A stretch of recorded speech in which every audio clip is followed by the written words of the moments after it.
Rais wa Marekani Donald Trump amesema kuwa bila msaada wa Marekani Israel isingekuwepo hivi sasa, akisisitiza kwamba taifa hilo lingeweza kuondolewa kabisa kwenye uso wa dunia kama Washington isingehusika moja kwa moja katika kulisaidia kijeshi, kisiasa, kidiplomasia kwa miaka mingi ya migogoro Mashariki ya Kati.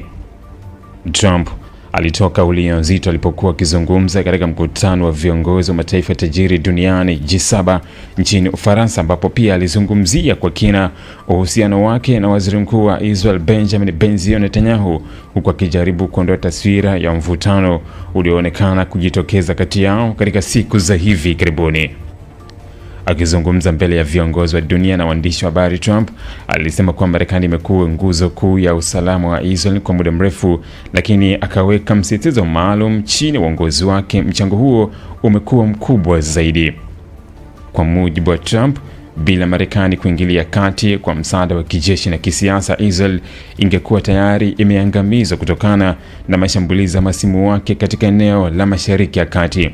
Iwapo isingekuwa Marekani pamoja na mimi, Israel isingekuwepo hivi sasa, Trump alisema, huku akieleza kuwa watu wote wenye akili nchini Israel wanafahamu hilo. Kauli hiyo imekuja katika kipindi cha hali ya taharuki kubwa ya kiusalama katika Mashariki ya Kati, hasa kufuatia mapigano makali kati ya Israel na kundi la Hezbollah nchini Lebanon, pamoja na mvutano mpana unaohusisha Iran na washirika wake katika eneo hilo.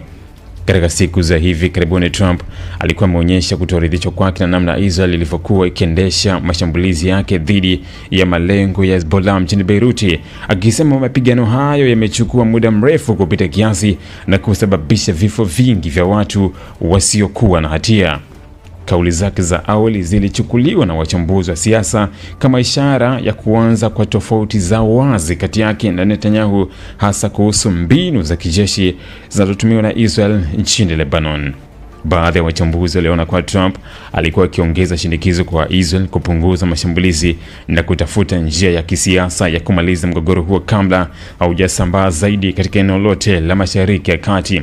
Hata hivyo, alipoulizwa moja kwa moja kama amevunjika moyo au kukerwa na Netanyahu kufuatia tofauti zao kuhusu mashambulizi ya Beirut, Trump alikataa kuwepo kwa mgogoro mkubwa baina yao.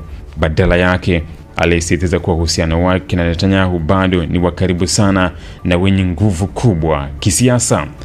Tuna uhusiano mzuri sana, Trump alisema, kabla ya kuongeza kwa kutumia jina la utani la Netanyahu maarufu kama Bibi, uhusiano wa ajabu kabisa.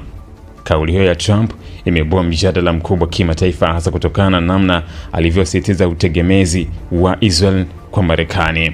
Kwa miongo kadhaa, Marekani imekuwa mshirika mkuu wa Israel, ikipa msaada wa mabilioni ya dola kila mwaka kwa ajili ya ulinzi, teknolojia za kijeshi, mifumo ya makombora ya kujihami, pamoja na uungwaji mkono wa kidiplomasia katika taasisi mbalimbali za kimataifa. Katika nyakati za migogoro mikubwa, Washington imekuwa mstari wa mbele kuisaidia Israel kwa silaha, taarifa za kijasusi na ulinzi wa kisiasa dhidi ya shinikizo la kimataifa. Kauli hiyo pia imekuja wakati ambapo serikali ya Netanyahu inakabiliwa na shinikizo kubwa ndani na nje ya nchi hiyo kuhusu namna inavyosimamia operesheni za kijeshi dhidi ya Hezbollah, huku baadhi ya mataifa yakionya kuwa kuendelea kwa mapigano kunaweza kuongeza hatari ya vita kubwa zaidi vya kikanda vitakavyohusisha Lebanon, Iran, Syria na washirika wengine wa pande zote zinazohusika. Licha ya tofauti za hivi karibuni kuhusu mashambulizi ya Beirut, kauli za Trump zimeonyesha kuwa bado anajiona kama mshirika wa karibu na Netanyahu, huku akiamini kuwa ushirikiano wa Marekani na Israel unabaki kwa moja nguzo muhimu zaidi za usalama katika eneo la Mashariki ya Kati.